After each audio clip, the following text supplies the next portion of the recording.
Hello, everyone. Can I ask you, if you are attending this session, to please find your way to your seats?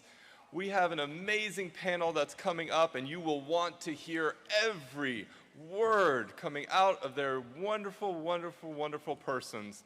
So if you are milling about, I would ask you to please give respect to the folks that are on the podium right now. Not me, of course, but everyone else, because they are truly remarkable and amazing people. All right, fantastic. So I have the deep pleasure and the honor to be able to lead a group called Scaling Solutions, which is dedicated to taking disability innovations and bringing them to other areas around the world. And the reason why it's an honor isn't because I get to lead some fancy program. It's because I get to connect with the human beings that are right here next to me. The program is basically 9 sessions where we take their ideas and we help them connect it to new markets, new ways of working, new ways of thinking about their innovations. And we have a really, really dedicated and wonderful crew up here today. I want to make a special shout out this morning to a group called BMZ. They've done a really wonderful piece of work to help us achieve our goals and our ambitions in this work, which is, again, all about taking disability innovations and sharing them with the world. I have a very dear friend and colleague here. Where did he go? Oh, there he is. Andrew, you're hiding from me. No, you're fine. I'm so happy you're here. Andrew is leading a company called Sensi, and the thing that hit me about this company, and right off the bat, is they're rethinking Braille books in a significant way, in a way that helps us create a more inclusively designed classroom, to help us create more inclusively designed books for children. So I want to just hand it over now to you. He has a beautiful story he's going to share, and I hope you enjoy. Andrew, it's all you. Okay, thank you.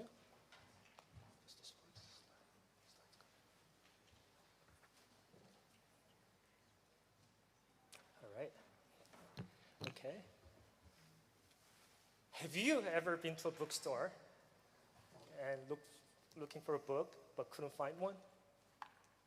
Of course, we don't go to bookstores anymore, so I know that. But have you went to the shop, online shopping, and found the book that you were looking for and couldn't find a book that you wanted to buy?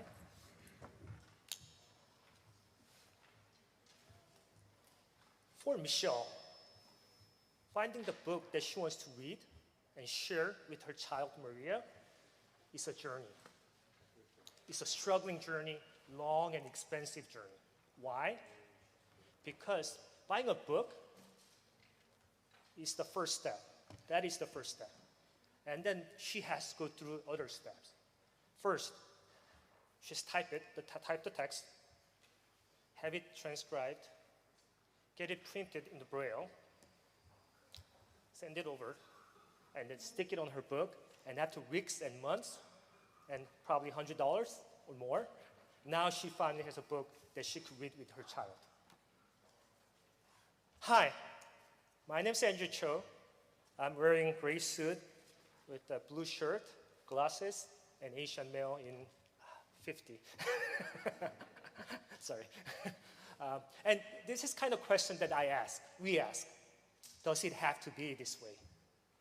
Does it have to be this complicated? And that's the core philosophy behind what we do. This is the book, math book. Maria wants to be an accountant, just like her mother, Michelle. Chances are it will not be that easy to do, not because being an accountant is hard to be, which is true too, but getting a textbook in STEM subjects like science and math is not that easy to get. Because most of the textbooks in formal education are manually transcribed. And manual transcription takes over a year. So it's just usually, there's just not enough books available. Yes, there are automated technology out there, but just the accuracy is not as good. So it's not useful for formal education. So we again ask this question, does it have to be that way? Is there a way to marry human manual process with the automated process? So that's what we do.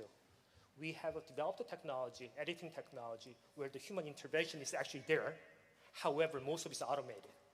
So which we reduce the amount of time that takes to transcribe a textbook, useful textbook, accurate textbook that people could use. So these are the kind of ideas that we work on, we think about. Picture on the left is tennis balls in a muffin pan. Actually, this was the actual picture that was shown to me when I first asked this question and joined the company as a co-founder. How do kids learn Braille? I mean, I had to start somewhere, right? So I asked that question. And this was the actual picture that was shown to me. And I said, what is this? And that's how kids learn Braille. And this is probably the more sophisticated way. Actually, there are other ways to learn, but this is probably one of the better ways. Does it have to be that way? And that's how we create this learning kit that you see here. It's simple, it's learned, it's interactive, it's fun to play with. So this is what we created. Coloring book. Yeah, same concept. It's fun. It's the sharing moments of sharing with her family, siblings. They color together, they experience, they enjoy together. These are the products that we work on and we think about. And you don't see there because Anthony forced me to turn in the presentation too early, so I didn't get the chance to add this in. So this is a brochure that is fresh off the press, right? I just came up with this idea right after my trip to Ecuador to talk to the government about how we could work together. And I found out most of the kids in the visually impaired kids do not get any education, no chance to learn Braille, just because it's not as easy to teach those kids. There's no materials, and it's expensive, right? So I know you can't see it. I know you can't see it, sorry. But you could pick up one out in the booth. We have booths out there, so on your way out, please pick up one.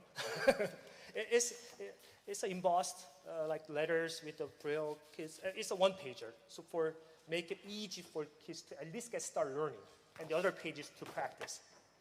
So things like that, things like this is what we think about. What we think about every day.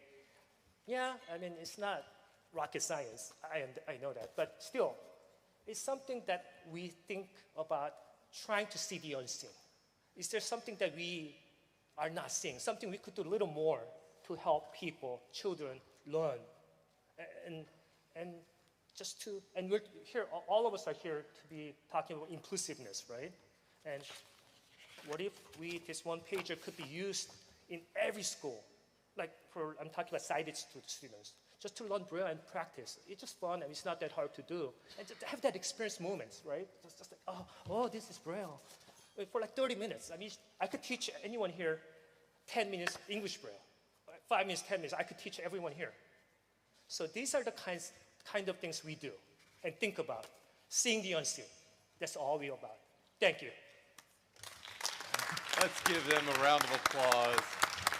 That's beautiful, beautiful sentiments. Thank you so much, Andrew. That's great, great work that you're doing there at Sensi. Next group we have is an equally exciting piece of work called Iris Bond. And Eduardo is here to enlighten us on what that means. Iris Bond, Eduardo, let's hear what you got.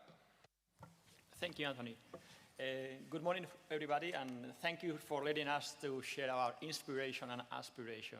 So my name is Eduardo Jauregui. I'm the CEO and the founder of Iris Bond. Could see the green one. It's not yet. So I will start saying, before we have the presentation, we do eye tracking technology, and we are experts on eye tracking. We have a proprietary eye tracking technology. For those that you are not familiar with eye tracking technology, I will say that we are providing the ability to control the computer with the eyes, fully control the computer with the eyes.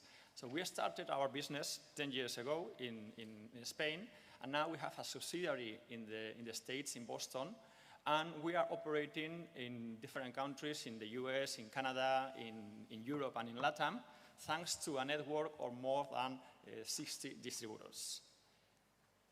So let me share a video to explain what we do. We could play the video. Should I press? Yeah, there is a sound, just music. You could put the music. Basically, what we are seeing, we see a little lady called Dulce.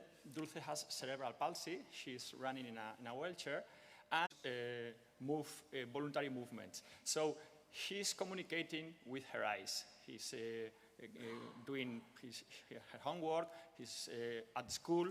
Basically, she's performing a real and a normal life using the eyes as a means of communication. There was a music behind, just music. So what is the magic behind that?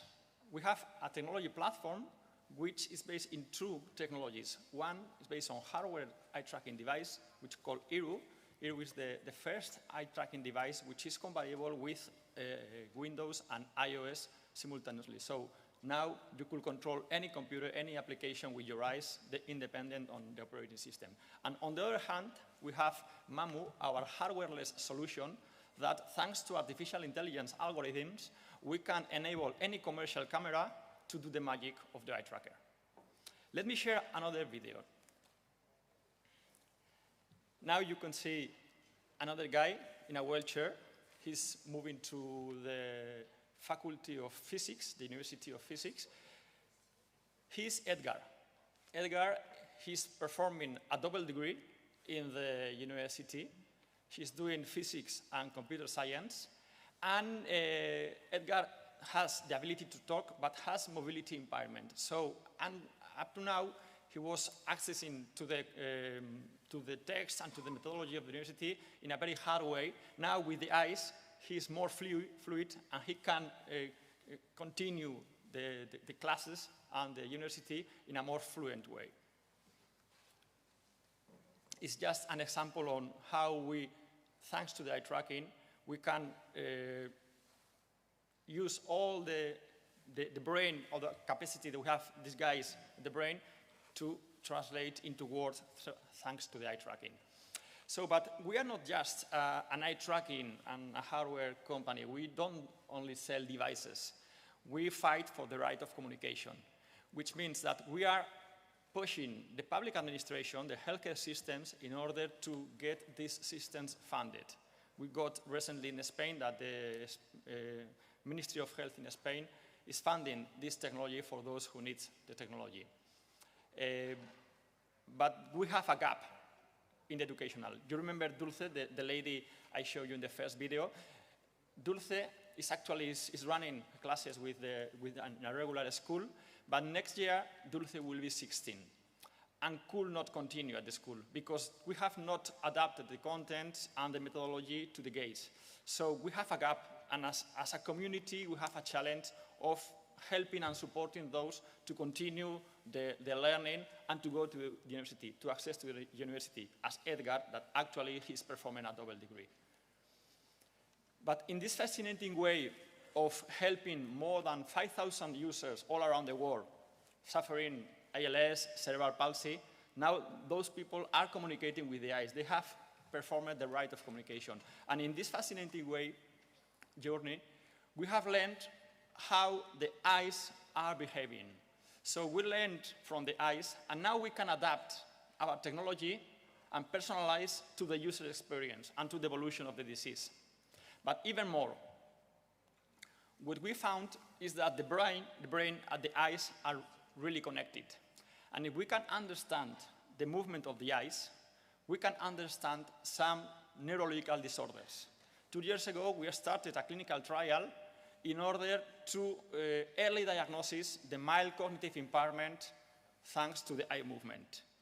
So our challenge in this is to discover the Alzheimer, dementia, or Parkinson in a very early stage, just learning for the eyes. And of course, as we are in a scaling platform, a scaling forum, we need to scale. We need to grow. We need to continue spreading our technology. And we could not do alone. We need partners, key players to continue working together. We are talking about high-tech companies that believe that accessibility and the right of communication should be mainstream. We talk about institutions, associations such as Zero Project or the Scott Morgan Foundation, where we are working with. So we have the passion and the technology, and we have the users, we know the ecosystem, and we are committed on growing and scaling, but we cannot do it alone. So please, all of you, help us on making this great. Thank you. Thank you, Eduardo. And it's been such a privilege and honor to help you with scaling solutions, to take your work to other places around the world. I think we both agree that together we were able to achieve some of the ambitions that you have there at iRespond, and that's really, really unique. And I think that's what makes this program so special, is it's a key opportunity. It's a catalyst for growing disability innovations around the world.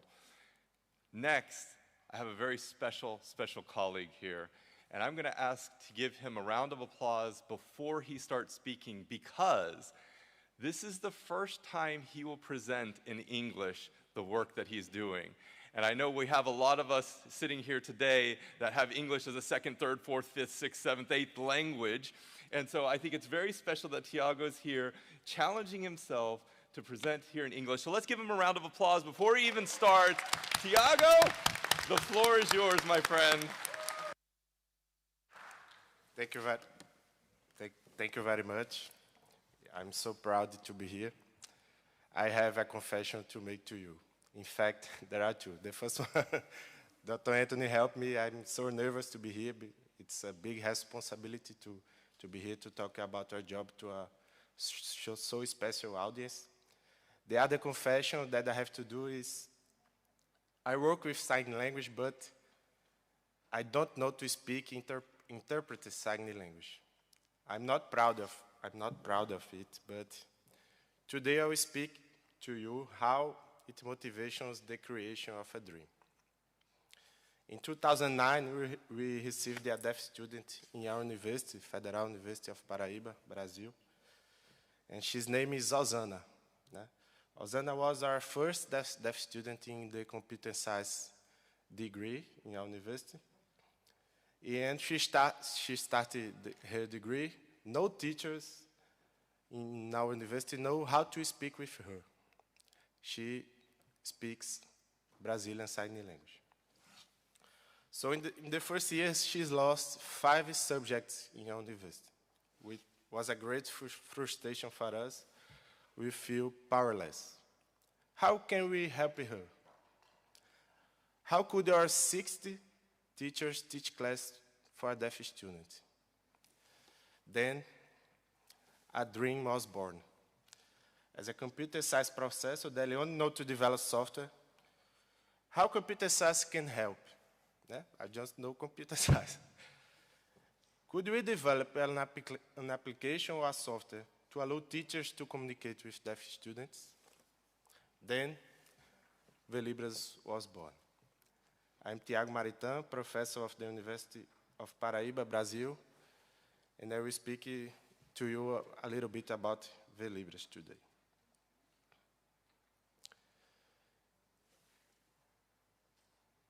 But what is Velibras? Velibras is a solution that machine translates audio, video, and text from Portuguese to Brazilian Sign Language. The translation is performed using an AI solution. It was neural machine translation, and the Libras content is represented using a 3D avatar.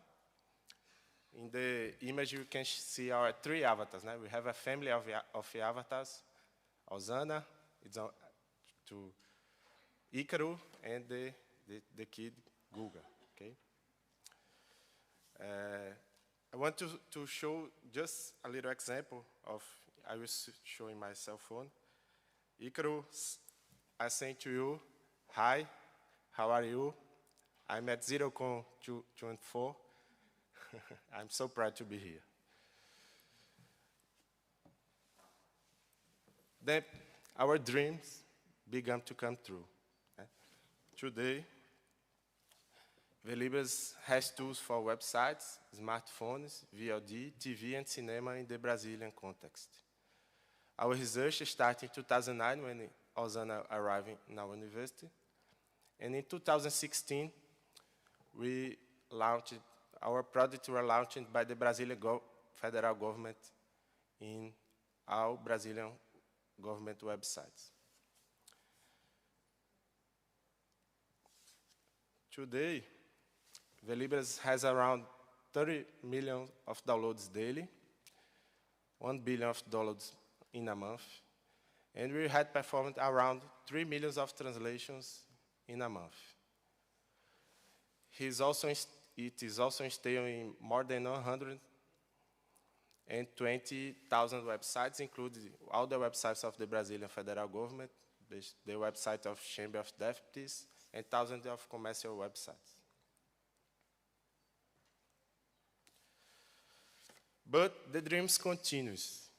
We have a solution to the Brazilian context, but we would like to expand these dreams to other countries too. How to teach class or how to communicate with deaf users of any country in any sign language. Is it possible? And there is a shortcut for it. We can reuse our knowledge, the several years of work of Velibras to do that. The dreams continue, and you can be part of it. We call these dreams open science. But we need partners, we need funding. We need collaboration to do that, to continue these dreams. Let's do this dream come true with us. We have to do the next step. We are open to collaborations and partnerships. Thank you very much. Thank you so much, Tiago.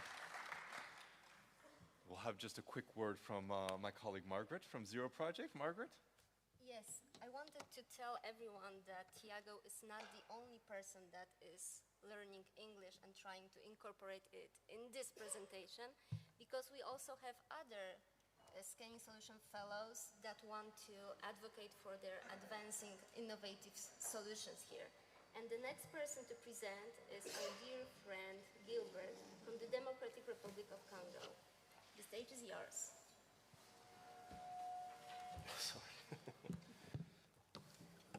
Hello, everyone. When I started the journey to disability inclusion, I will to be a problem solver. But this changed along the road. My name is Gilbert from Democratic Republic of Congo, working with ADED, the Child Focus Organization. Little bit about Congo. Congo is a challenging country. Many challenges, but can be summarized that disability inclusion policies exist, are in place, but less known, no clear plan from government, and no budget allocation to implement those plans.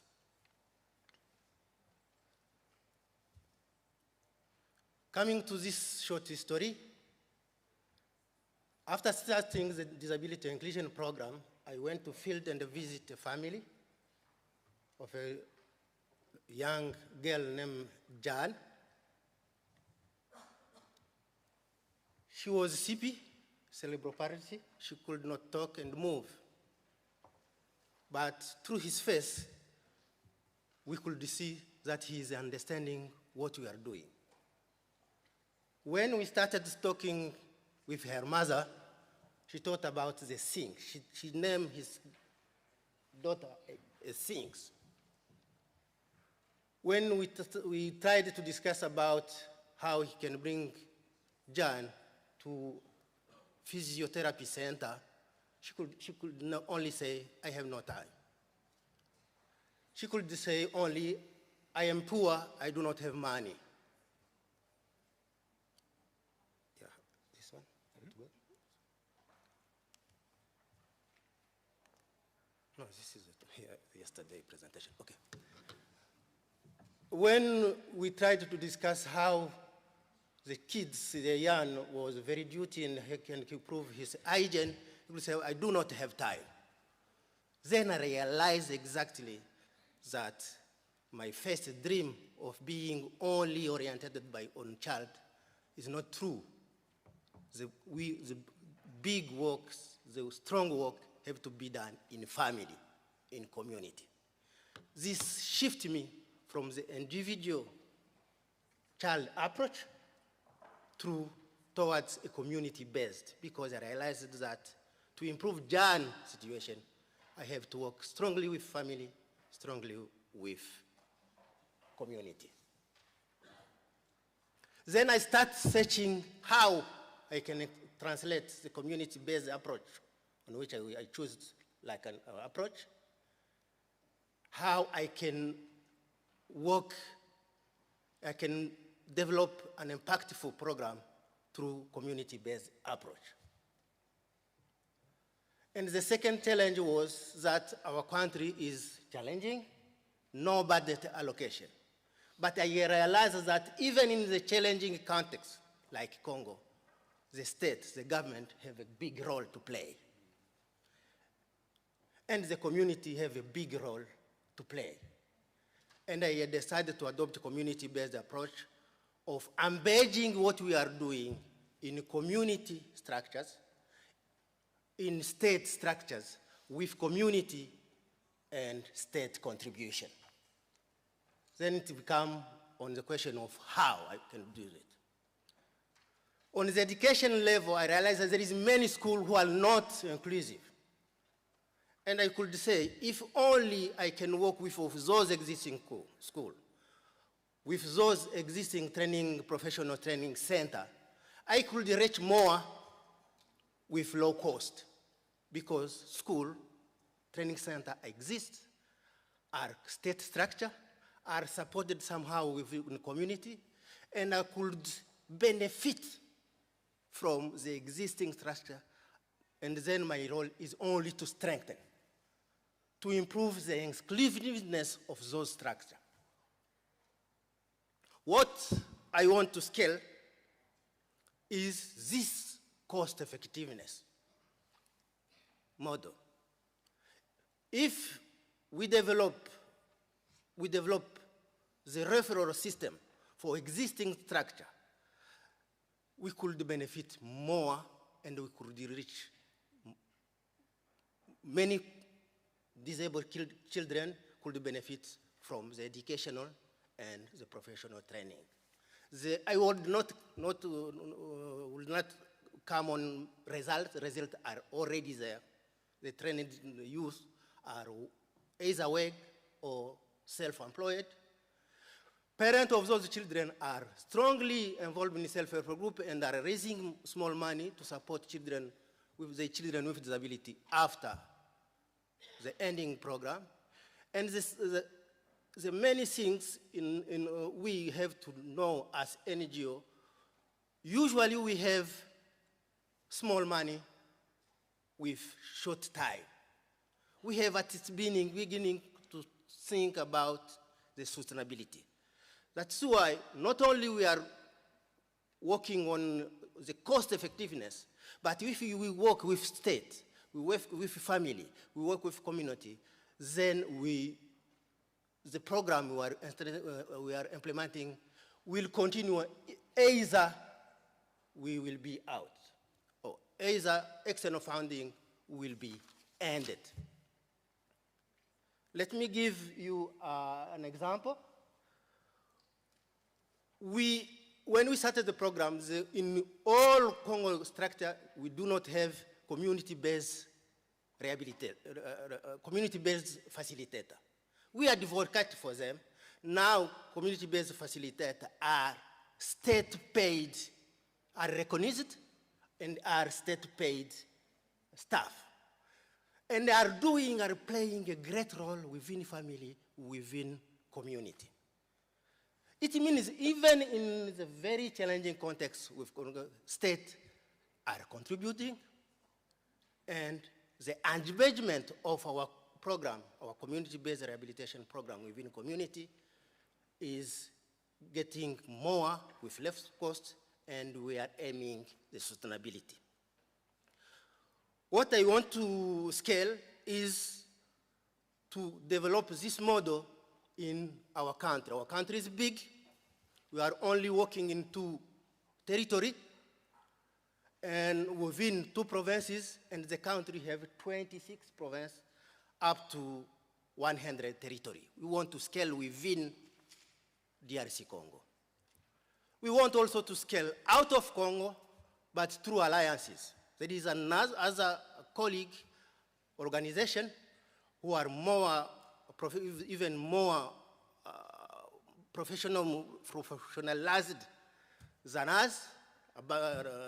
Let me highlight Karuna Nepal, who are the backbone of our model, and we are building an alliance with them, with Friendship Bangladesh, with the Action Foundation, Kenya, CBDO in Tanzania. We want, through an alliance, building an alliance which can scale this way of doing this innovation model. Through education, I believe that we can make the foundation of confident children and a confident adulthood. The children and the young people who are taken in my context as a burden can be an asset. And it is possible if we build a joint effort, family, state, and we as organization. Thank you for your attention. Thank you. Let's give a round of applause for Gilbert.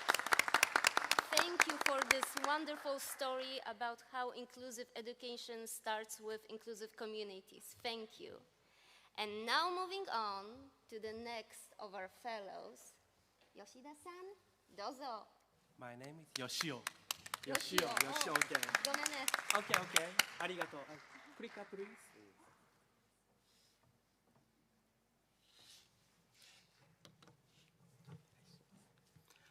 Good morning, everyone.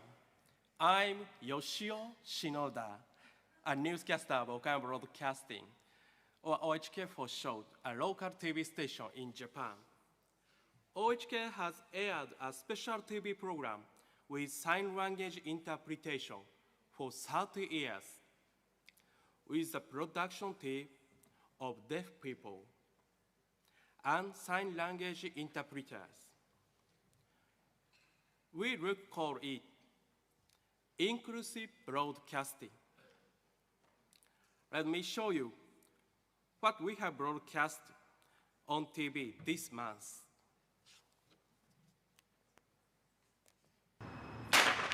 今スタートしました。 21.0975 キロ、讃岐市の熱い戦いが幕を開けました。今画面で映っているのが田村祐介です。一昨年の全日本実業団ハーフでは3位という成績でした。1時間0分38秒の記録を持っています。横に並ぶような形でレースが展開されていたんですが、今前に出たのが東京国際大学のリチャード・エティーリ。これ相当上がりましたよ。1万メートルと5000メートルの日本学生記録以来生まれるかもしれません。今トップで間もなくフィニッシュを迎えます。今ゴールしました。今年の王者はリチャード・エティーリ。そして手元の時計では日本学生記録を更新しました。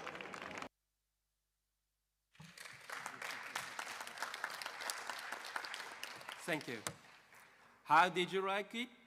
The live commentary was not only delivered with audio, but also with sign language.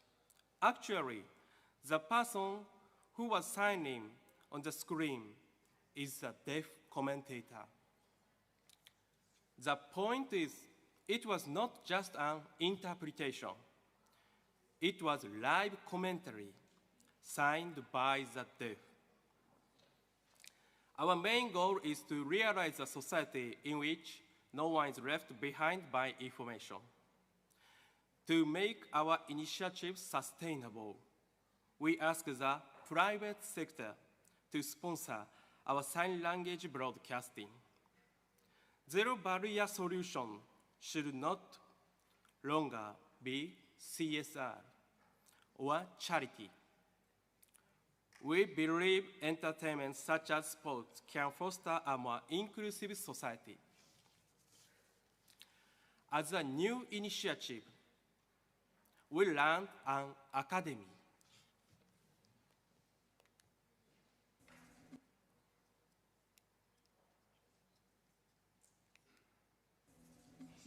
岡山市北区で2日間にわたって行われた OHK 手話実況アカデミー。東京の一般財団法人トヨタモビリティ基金の助成を受け行われたもので、アスリートや漫才師、ろう学校の教師など全国から7人の聴覚障害者が参加しました。OHK では30年続けている手話放送のノウハウを生かし、去年10月、日本で初めてとなる手話実況をつけたモータースポーツの中継で制作に携わりました。実況とか本があって情報をつかむことができると、さらに競技が楽しめると思います。聞こえる通訳者の場合は見てる側も温度差を感じますけれども、初めからろう者が実況するというと、やっぱり見てるものもその共感できるんじゃないかなというふうに思います。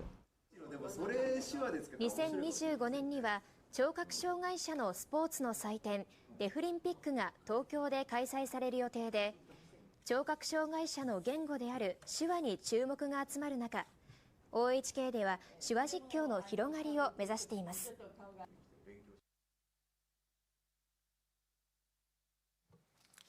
The Academy, thank you. The Academy and initiative are supported by the Toyota Mobility Foundation. Ms. Hirano, please. Hello, I'm Hirano from the Toyota Mobility Foundation. We started the Mobility for All Idea Contest in 2022. This contest is to implement the ideas into society so everyone, regardless of disability, can enjoy watching motorsports.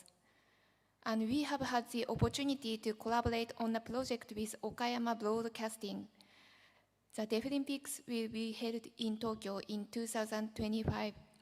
We hope that this initiative will spread around the world. Thank you.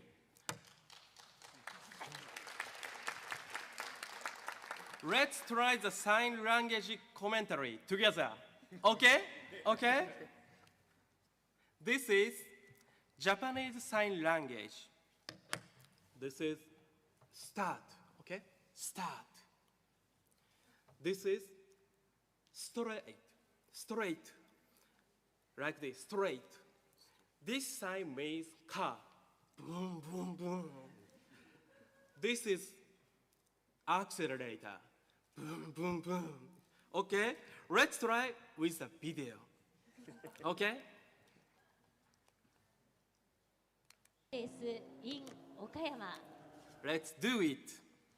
Start. Start. Go straight. Speed up.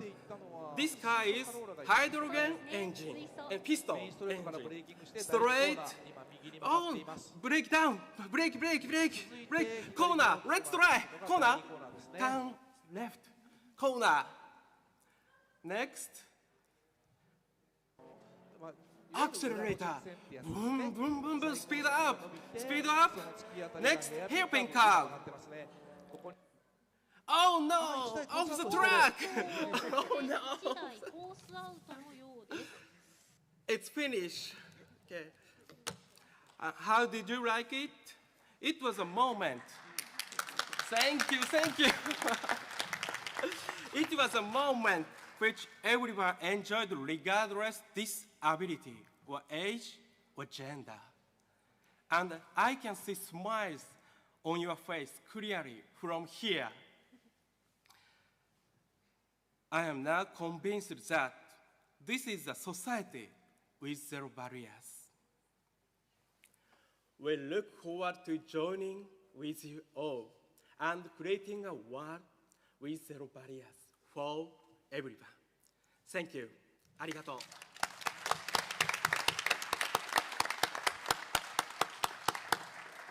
Yoshio, you have to win the award for the most heartwarming presentation today.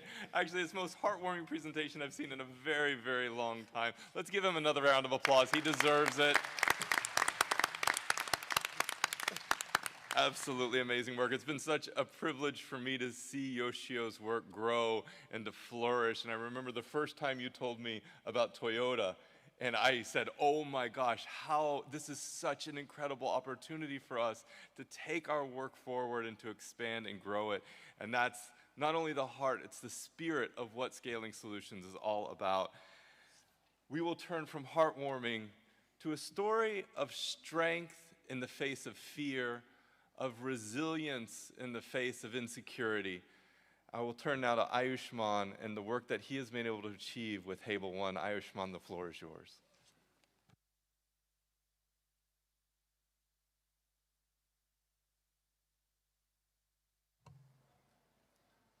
Thanks, Anthony. I actually have a secret that I want to share with you today. And that is that most of our ideas and the projects we have are not going to scale. You see that 70% of the people with disabilities still do not know that smartphones can actually change their entire life.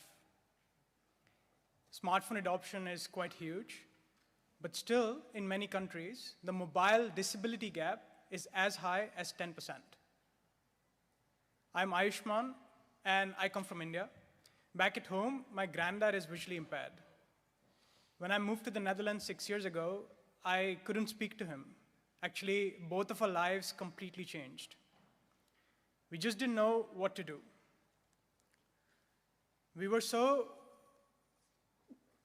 just didn't know where to go and have a solution to speak to each other. And then I thought of a mission to help my granddad use digital tools. To be able to use digital tools not only for him, but also other people who have visual impairment. You know, most of us actually can agree that technology like smartphones can actually change people's life. It can bring independence, it can help them with education, it can help them with employment. We also agree that reducing the digital barriers help people move forward in life. Yet, I think what we're missing is sustainability.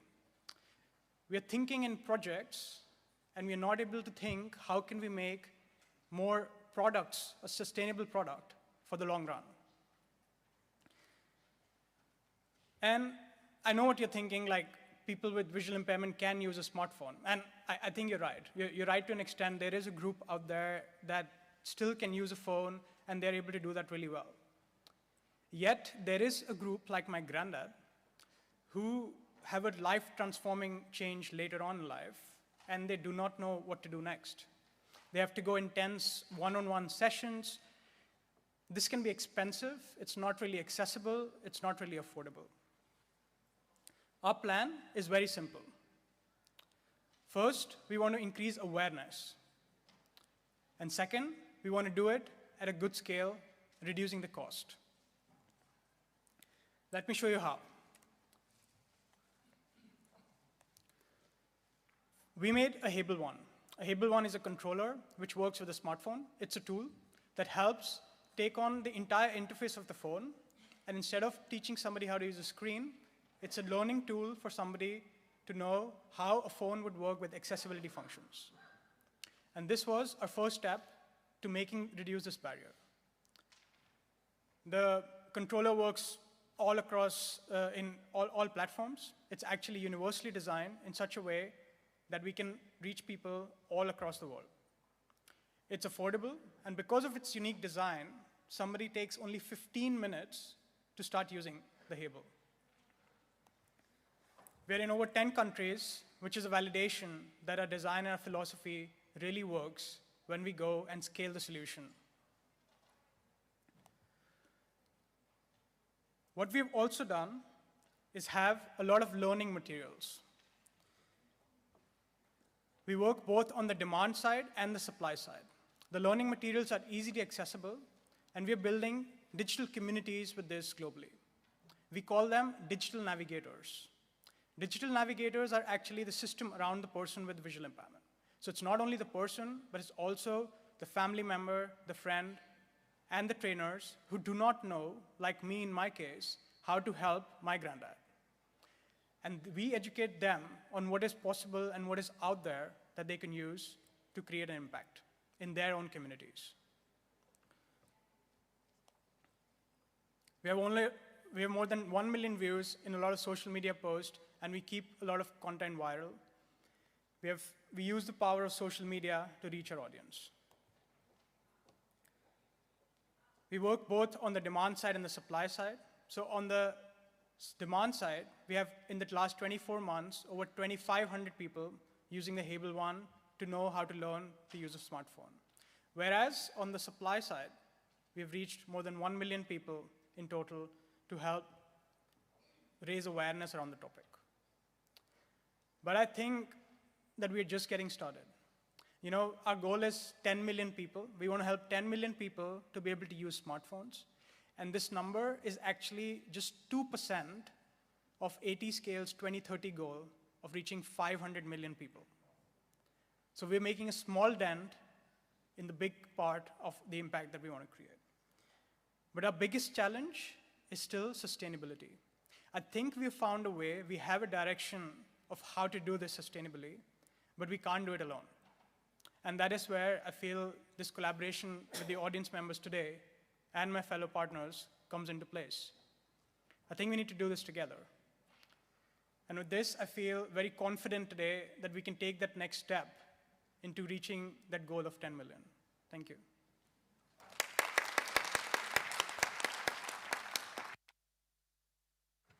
Phenomenal, phenomenal work, Ayushman. Your device that you've come up with, the things you're doing with Hable One is truly remarkable.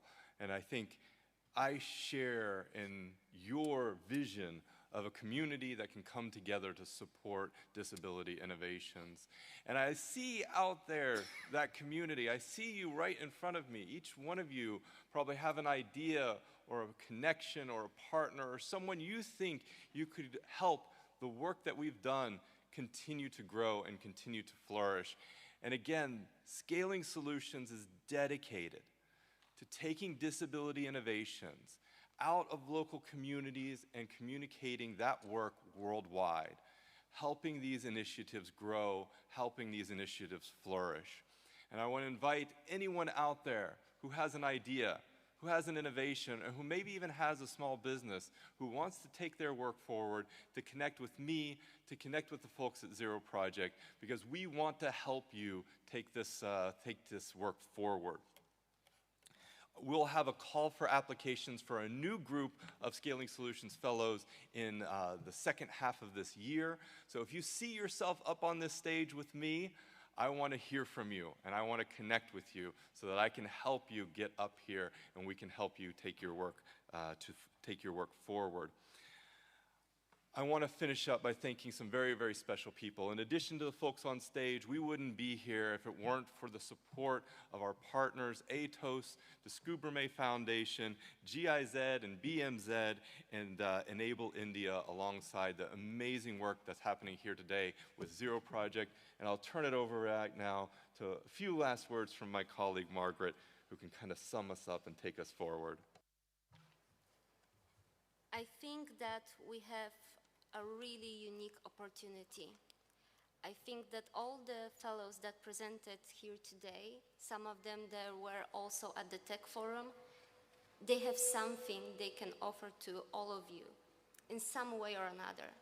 They can show you how to grow, they can show you how to move forward, and they also can show you how to build a community that goes along with businesses, with mentors, with institutions, and other NGOs. And what I want to thank you is to the fellows. Thank you for being here, for being so brave to take on this great challenge, because it was a challenge. The selection process of selecting the fellows is through our awardees. So you can think of yourself as the best of the best. You are special and unique, and I cannot wait for our community of fellows to grow in next years. So big applause to you.